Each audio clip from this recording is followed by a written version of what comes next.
Welcome to Bakarbaz. Good evening दोस्तों। तो आज हम आपके लिए एक बेहतरीन टॉपिक लेकर के आए हैं कि दिल्ली एनसीआर में बारिश बहुत कम होती थी, तो अभी इस एकदम से बारिश होने का राज क्या है।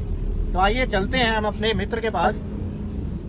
तो पहले आपने देखा होगा कि दिल्ली, गुड़गांव और फरीदाबाद में एनसीआर रीजन में बारिश नहीं होती थी, यहाँ सूखा पड़ा रहता था। और बट अचानक से पिछले 2-3 सालों में यहाँ पे अच्छी खासी बारिश हो रही है। तो बारिश का जो हम सभी को बचपन में स्कूल में एनसीईआरटी की बुक में पढ़ाया गया, क्या कारण है बारिश के कारण।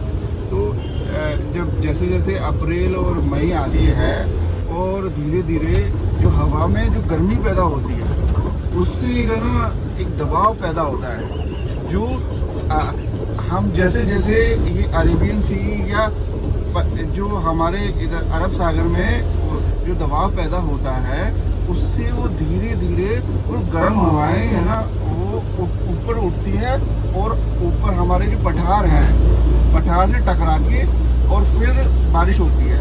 फिर वो पहली बारिश होती थी पंजाब और उत्तर भारत में, फिर आजकल बारिश एनसीआर में क्यों हो रही है? क्या आपने जाना है इसका रीजन? इसका रीजन मैं आपको बताता हूँ।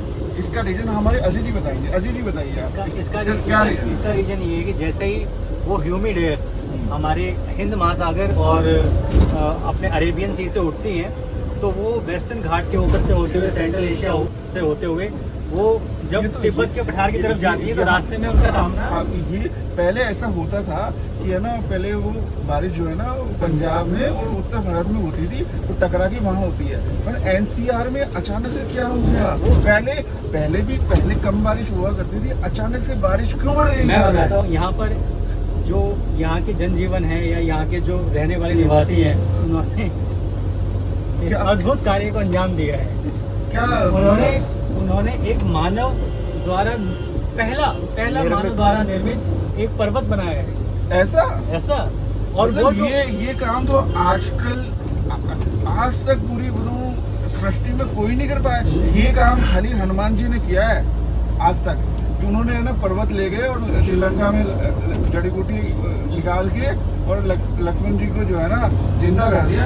ये आज जो है ऐसा यहाँ पे एनसीआर के लोगों ने कैसे कर दिया? एनसीआर के लोगों ने इसलिए किया क्योंकि जब यहाँ से ठंडी हवाएं जाती थी, बारिश नहीं करती थी, उन्होंने उन ठंडी हवाओं को और बादलों को रोकने के लिए यहाँ पे मांगर पर्वत का निर्माण किया। क्या बात कर रहे हो? मांगर पर्वत। और ये जो मांगर पर्वत, कौन सा पर्वत है? ये अभी हम रास्ते में से जाएंगे, मैं आपको दिखाऊंगा कि जैसे ही वो मांगर पर्वत पे हवाएं टकराती हैं, बादल टकराते हैं। हंस क्या कर रहे हो? ये बहुत सीरियस टॉपिक है। तो जैसे ही उस पहाड़ पे बादल टकराते हैं, जम के मूसलाधार बारिश होती है। तो मतलब वो इतना बड़ा पर्वत है? अच्छा, बहुत विशाल पर्वत है। ऐसे पर्वत को तो विपिन हमको है ना पूछना चाहिए। अगर ऐसा कोई पर्वत है जिसकी वजह से बारिश हो रही है यहाँ पर, तो हम है ना सिंचाई का एक साधन उपलब्ध हो गया हमको। यहाँ पर हो सकता है आज से 15 साल बाद में जब आपके बच्चे बड़े होंगे तो नदियां बहे, साला जमीन खरीद लो यहाँ पर। तो आप कह रहा हूँ मैं तो, और ऐसे पर्वत को तो पूछना चाहिए। हमने कई सारे पर्वत पूछे हैं, मांगर पर्वत को क्यों नहीं पूछते? फिर आप, मुझे लगता है आपकी बात बिल्कुल ठीक है। जैसे हिंदुस्तान के अंदर पत्थर पूजे जाते हैं, नदियां पूजी जाती हैं, हमें भी मांगर पर्वत को पूजना चाहिए। और एक कहानी के अनुसार, मैंने अभी कुछ दिन पहले वहाँ पे हमारे साइंटिस्ट गए थे, उन्होंने बताया कि मांगर पर्वत के अंदर बहुत सारे लिथियम सेमीकंडक्टर के जो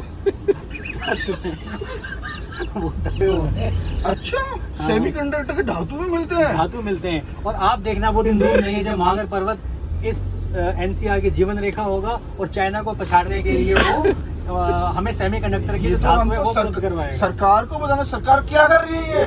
मतलब ये अगर सेमीकंडक्टर मिल रहा है, हम बाहर बताओ इधर उधर घूम रहे हैं, सारा घर में छोरा देश में ढूंढा वाला हिसाब किताब हो गया। तो हमें मुहिम चलानी चाहिए। तो शुक्ला जी, हमें ऐसे पर्वत, चलिए शुक्ला जी से जानते हैं इस पर्वत का राज। पूजा करनी चाहिए और उस पर्वत के लिए एक दिन डिसाइड करना चाहिए।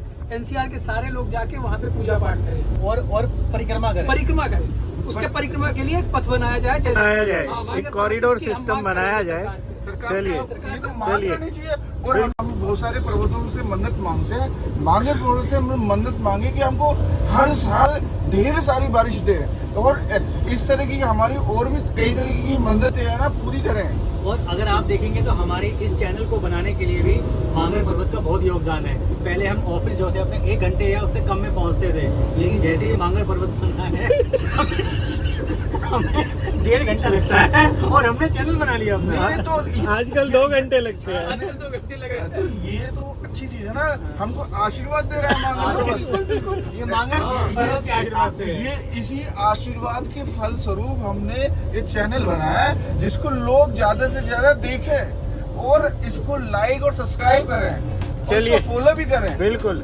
ठीक है, तो इस बात में सब लोग जो है ना एक सुर में मांगर पर्वत की जय जयकार करेंगे। बोलो मांगर पर्वत की जय, मांगर पर्वत की जय। दोस्तों, जैसे कि अभी आपने मांगर पर्वत के बारे में जाना है, तो अभी हर्ष जी हमें एक मैसेज देना चाहते हैं। हर्ष। देखिए, मजाक एक अलग चीज़ है, लेकिन मांगर पर्वत चीज़ नाम की चीज़ होनी ही नहीं चाहिए, क्योंकि ये बेसिकली बीमारियों का पर्वत है। यहाँ से इतना गंदा जो एसिड अंदर धरती के जा रहा है, वो बहुत नुकसान कर रहा है, कैंसर जैसी बीमारियाँ फैला सकता है। तो इसलिए हम रिक्वेस्ट करते हैं कि ऐसे कूड़े के पहाड़ को जल्दी से जल्दी इस कूड़े को रिसाइकल किया जाए और ख़त्म किया जाए ये पर्वत। Thank you. Thank you guys. Follow us on YouTube and Instagram. Thank you.